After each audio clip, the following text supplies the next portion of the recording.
Hi everyone. So let's learn some idioms and phrases जो आपकी day to day life में help करेगी. आप कोई एग्जाम के लिए प्रिपेयर कर रहे हो तो उसके लिए हेल्प करेगी. ओके. सो सबसे पहला है over the moon. Over the moon मतलब बहुत happy very pleased about something. ठीक है. तो जब हम बहुत खुश होते हैं उस केस में we can say very happy बोलने की बजाय I am over the moon. Okay. I am over the moon. कोई भी खुशी की बात हो उस केस में आप लगा सकते हो. कोई आपने एग्जाम क्लियर किया हो या आपने जॉब इंटरव्यू क्लियर किया हो या कोई और घर में खुशी की बात हो जिसमें आप बहुत खुश महसूस कर रहे हो तो उसके लिए you can use over the moon. Okay. Second है once in a blue moon. Once in a blue moon का मतलब होता है कोई चीज़ जो बहुत कम होती है, बहुत रेयर होती है. तो जो एक्टिविटी आप बहुत रेयर करते हो, जो काम आप बहुत रेयर करते हो, जो चीज़ आपने बहुत रेयरली देखी है उस केस में आप बोल सकते हो once in a blue moon. जैसे मैं अपने फ्रेंड्स से आजकल बहुत कम मिल पाती हूँ. थोड़ा हेक्टिक स्केड्यूल चल रहा है उसकी वजह से मैं बहुत कम मिल पाती हूँ. तो I can say I see my friends once in a blue moon. Okay. This way it can be used. Next is a piece of cake. A piece of cake is use for जो task बहुत easy है आपके लिए. Cake walk जो आपके लिए बहुत easy है काम करना, तो उसके लिए हम यूज़ करते हैं अ पीस ऑफ केक. जैसे कुछ लोगों के लिए कुकिंग बहुत इजी होती है, कुछ के लिए और कोई एक्टिविटी बहुत इजी होती है, स्विमिंग बहुत इजी होती है, ड्राइविंग बहुत इजी होती है, या और कोई भी चीज़ जो आपको लगता है आपके लिए बहुत इजी है या किसी और के लिए कोई बहुत इजी है, तो उसके लिए हम यूज़ करते हैं a piece of cake. Okay. A piece of cake. Getting 8 plus bands in IELTS is not a piece of cake for students. तो मैंने not a piece of cake लगा दिया in IELTS or any exam, any English exam. Okay. So a piece of cake नहीं है, मतलब बहुत आसान काम नहीं है कुछ के लिए. जिनके लिए आसान है उसके लिए a piece of cake नहीं है तो साथ में नोट लगा दो. Okay. Next is a blessing in disguise. A blessing in disguise का मतलब होता है आपके साथ कुछ ऐसा हुआ, जब कुछ गलत हुआ, आपको लगा बहुत गलत हो रहा है, बहुत ही गलत होता जा रहा है, बट लेटर ऑन आपको पता चलता है कि उस गलत में कुछ अच्छा छिपा था, तो that is a blessing in disguise. Okay.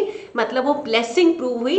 आपको लगा कि आपको झटका लगा, आपके साथ बहुत बुरा हुआ, बट लेटर ऑन वो अच्छा था आपके लिए. जैसे मान लो आपको आपकी किसी रीज़न की वजह से, फैमिली सर्कमस्टेंसेस की वजह से कोई आपका जॉब छूट गया. ठीक है.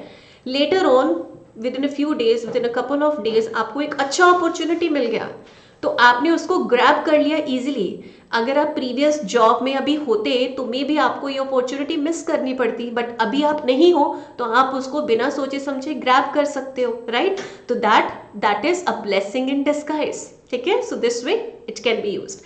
Next is a bone of contention. A bone of contention मतलब झगड़े का कारण, झगड़े का रीजन. कोई भी चीज जो झगड़े का रीजन है उसके लिए हम ये यूज कर सकते हैं अ bone of contention.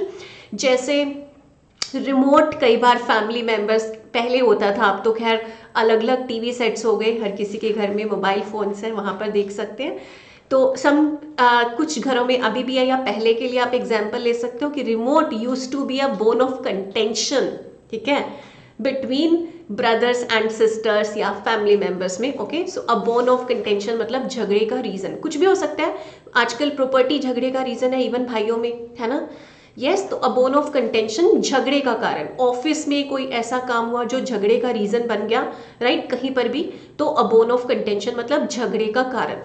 Next is a herculean task. A herculean task.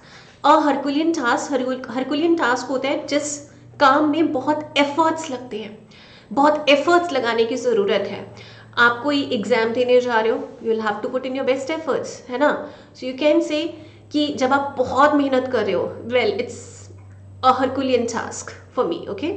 या कुछ भी आप जॉब में, कुछ आपके पास अलग चीज करने को आ गई, ऑल ऑफ अ सडन आपको बहुत एफर्ट्स लगाने पड़े, तो वो आपके लिए हरकुलियन टास्क है जिसमें आपको बहुत एफर्ट्स लगाने की जरूरत है.